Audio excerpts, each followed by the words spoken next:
guys. Hey guys. Hey guys. Hey guys. Hey guys. Hey guys. Hi guys. Welcome back, or for the very first time, to the Homeschool Resource Room Insider, where everyone is welcome and your questions are answered in 5 minutes or less.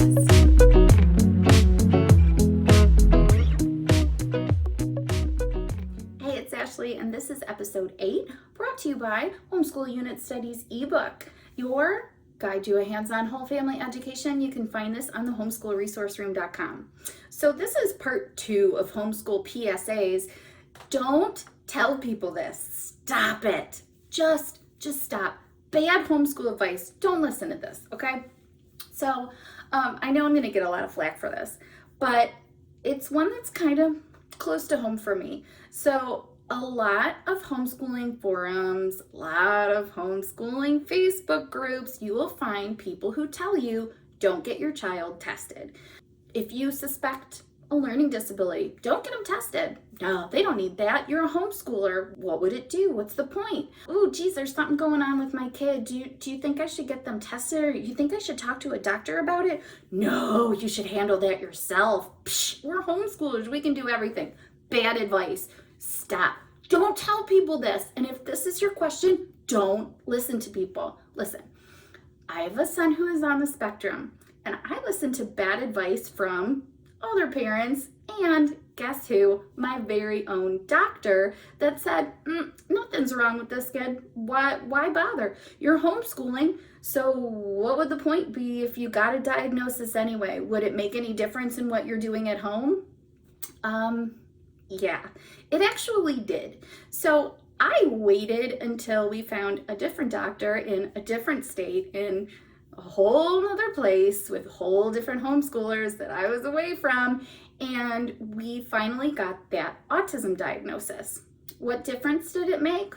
Well, geez, there's the monetary resources that we get that cover all of his special therapy needs.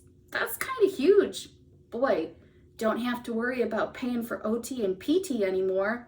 That's big, okay? So that alone is worth it. But the other thing is, does it make a difference? Does it make a difference if you know that your child has dyslexia, how you're going to teach them at home?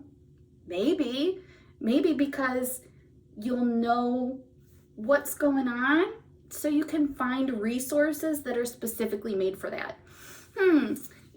Is it gonna even make a difference if your child has XYZ after their name or ABC? Yeah, it really might. You might find all kinds of things to help you, to help your child. If you feel in your heart like something's not right, something's going on, it doesn't hurt to get a test. It doesn't hurt your child. Most of these tests for disabilities are either like a play-based test or just sitting in an office with a doctor answering questions for 45 minutes. It's not fun for you, but does it hurt anybody? No. Your child is not going to have their disability stamped across their forehead. There will not be a stigma, because who cares, right? What you need to do is make sure that you get your child what they need. And if you feel like something's going on, figure it out.